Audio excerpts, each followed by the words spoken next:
Pénal nous apprend que l'avortement est une infraction punie d'un emprisonnement de 1 à 5 ans et d'une amende de 300 000 à 1 500 000.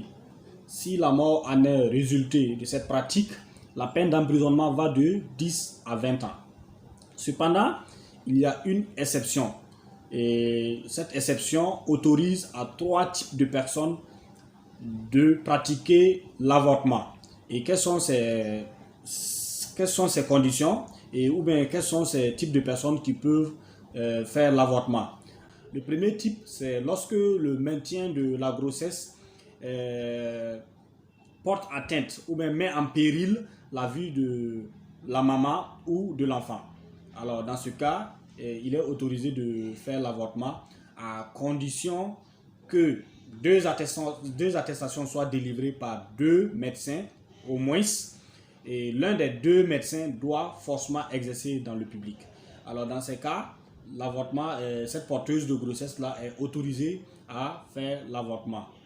Le deuxième type, c'est quoi? C'est le viol. Lorsque une grossesse résulte d'un viol, et le viol, nous allons le définir. Le viol, c'est tout acte sexuel qui a été fait ou constaté sans le consentement de l'un ou de l'autre partenaire. Et le viol, c'est un fait qui est beaucoup constaté dans notre société.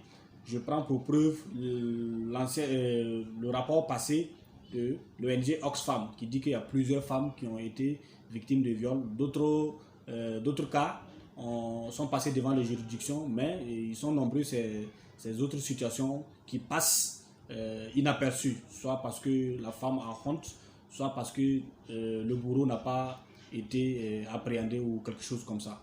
En tout cas, il y a plusieurs raisons et le viol, c'est vraiment tabou et c'est quelque chose qui fait honte. Ça fait que les femmes préfèrent vivre leur mal, préfèrent vivre cette situation en elles que de dénoncer le bourreau, que de porter plainte. Donc, ce n'est pas des bonnes habitudes. Il faut porter plainte lorsque vous êtes victime de viol. Cela va permettre de réparer le mal et de vous soulager un tant soit peu. Alors, le troisième type de cas, c'est l'inceste. Et l'inceste, c'est une relation illicite entre deux parents entre deux personnes qui sont parentes ou alliées et à des degrés qui sont condamnables et par la loi ou par la société ou encore par la religion. Alors, lorsque une grossesse résulte de l'inceste, c'est cette exception qui permet également de faire l'avortement. Donc, le premier cas, on a vu que c'est une attestation qui doit être faite par 2 médecins. Mais alors, les 2 derniers cas, notamment l'inceste et le viol, les personnes doivent porter plainte.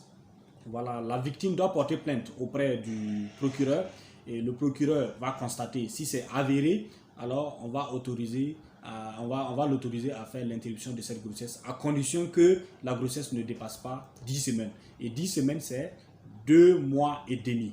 J'insiste par exemple sur le viol et l'inceste parce qu'il y a d'autres filles qui sont traumatisées, qui sont victimisées pendant plusieurs moments, pendant plusieurs mois, pendant plusieurs années. Elles sont victimes de rapports sexuels elles sont victimes de rapports sexuels avec leurs parents proches, mais elles ne peuvent pas parler parce que tout simplement elles vont mettre je sais pas, ce sont des préjugés que les gens en font, ce sont des représentations sociales, voilà, de peur de mettre la honte sur elles-mêmes et sur le bourreau, elles préfèrent garder le silence. Non, ça doit cesser, ce sont des mauvaises habitudes.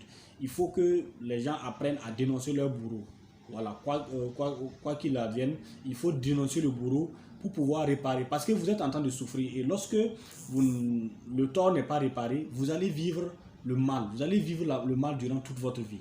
Donc, lorsque vous avez une personne, lorsque vous connaissez une personne qui est victime de viol ou qui est victime de l'inceste, il faut saisir les autorités compétentes, il faut saisir les services compétents, notamment les services de l'action sociale, notamment la police, la gendarmerie et pourquoi pas même la justice directement. Et là, le constat est fait et le tort sera réparé. Si par exemple il y en a grossesse, voilà, des dispositions seront prises pour que la grossesse soit enlevée parce qu'il n'y a rien de plus mal que de mettre au monde un enfant dont on n'entendrait pas, un enfant qui a été conçu dans des conditions pas du tout catholiques.